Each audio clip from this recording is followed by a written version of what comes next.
Hello and welcome back, part 33 now. And first of all, I want to say a huge thank you for all the support. I've had so many views for the last one, part 32, the highest I've had so far. And, on TikTok mostly. Yeah, I've got to say more than YouTube. So, it's all great. It's obviously getting noticed. And I've noticed that the viewing figures are still going up. So it's absolutely fantastic. And I will be carrying on with more of that kind of topic, that kind of content in due course. In fact, I've already got some planned along the lines of what we were covering there. But I thought we'd just have a little break from it, just for now, and talk about something that's perhaps a bit more fun. Excuse me, as in, let's talk about the differences between the real house and the one that became very famously known for the movies. The first three movies did feature the same house that, I admit for a long, long time, I thought that was the real house, but I mean, it's not wishing to patronize anyone, because as I say, I thought it too for quite some time.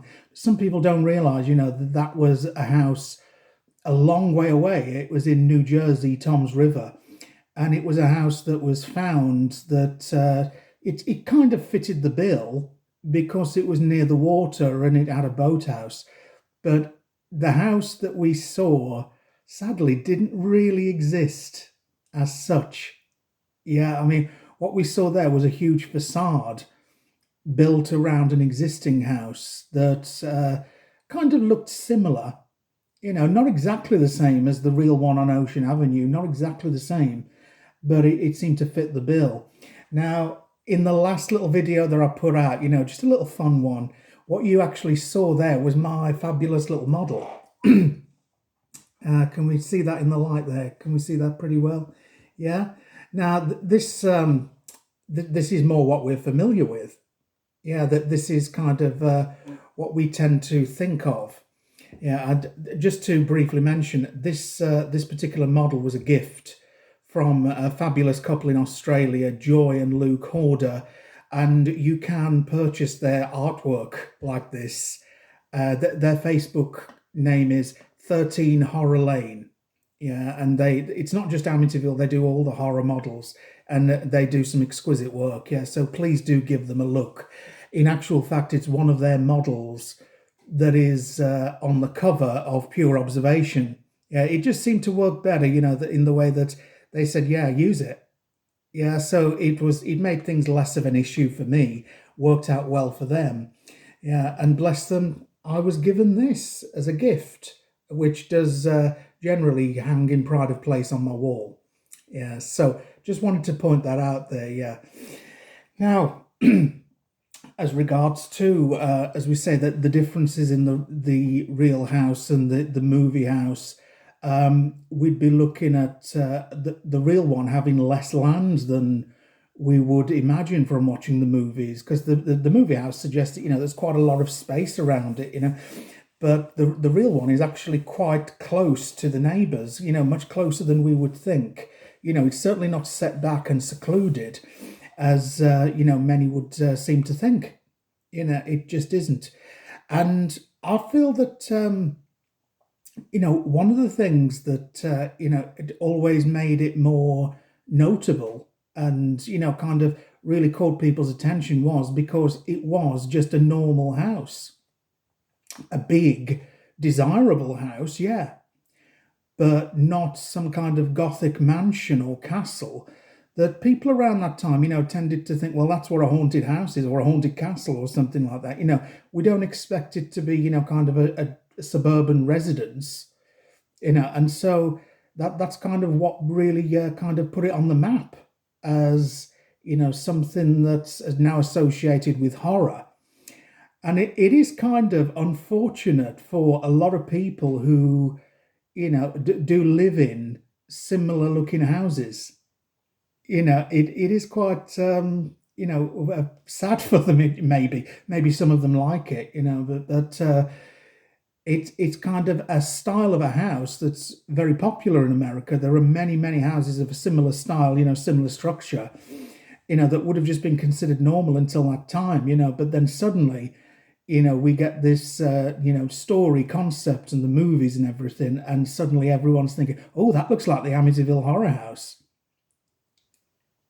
So it's a little bit, confusing, really, because I mean, time was, people just said the Amityville Horror House just looks like a normal American house. Yeah, so it's just something else that we tend not to think about. We tend not to think of it as normal. Really, we tend to think of it as this real classic horror location. Yeah, and I mean the difference is as well. I'm just going to show you my little model again. We tend to think of this chimney here being exposed, and of course the real house didn't have that. It was kind of you'd just see the little top of the chimney, and the rest would be covered. And during the time of the DeFeo's residence and the Lutz's brief residence, the house was kind of a very dark brown. It almost looked black in a lot of the old pictures. It certainly looked that way, So it wasn't white like the film house. It was later on made to look that way. I mean that in itself I found a bit odd that people didn't want attention to it, so they actually made it look more like the movie house by painting it white. Yeah, so that was something else that didn't quite add up. I've got to say, a small detail maybe, but something that I've observed. So I just thought I'd be mentioning it. And of course, as we've just seen, those classic windows have long since been taken away from the house, and replaced with very basic, dull-looking square windows. And so many people agree that, oh, good grief, what have they done? They've took the character away. I mean, what were they thinking? Needless to say, it was obviously done in an attempt to put people off, so that people might go down Ocean Avenue and not recognize the house and not stand around looking at it, taking pictures, etc., etc. But in so many other ways, people still find it. They still kind of know where it is. Even changing the address hasn't made that much difference. People still know where to go. And they just always manage to sniff this house out somehow. It's almost like catnip to enthusiasts.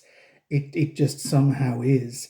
Yeah, so I just wanted to, make that one a little bit more fun, just a little bit more, kind of about, some fun facts, if you like, because as I say, there is confusion, there is, people who will still say, well, where's the windows gone and what's this and, what's that, well, yeah, things have changed over the years, and it's not, kind of what we think.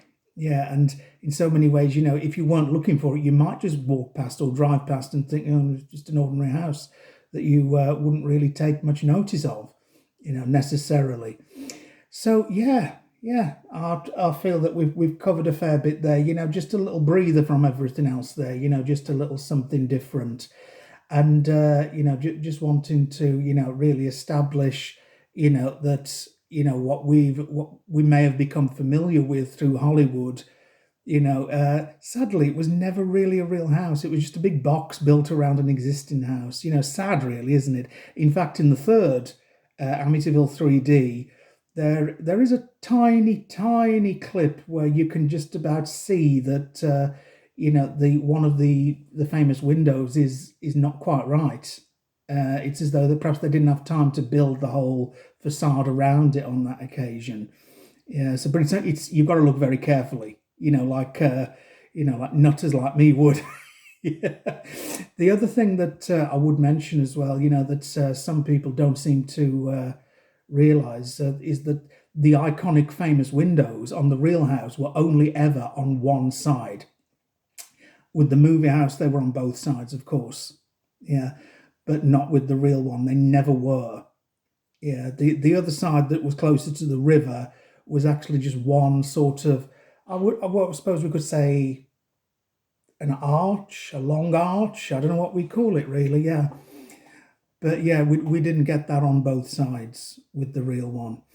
So yeah, just a little bit of fun that time. Yeah, and I'll be back with, more of the juicy stuff before too long.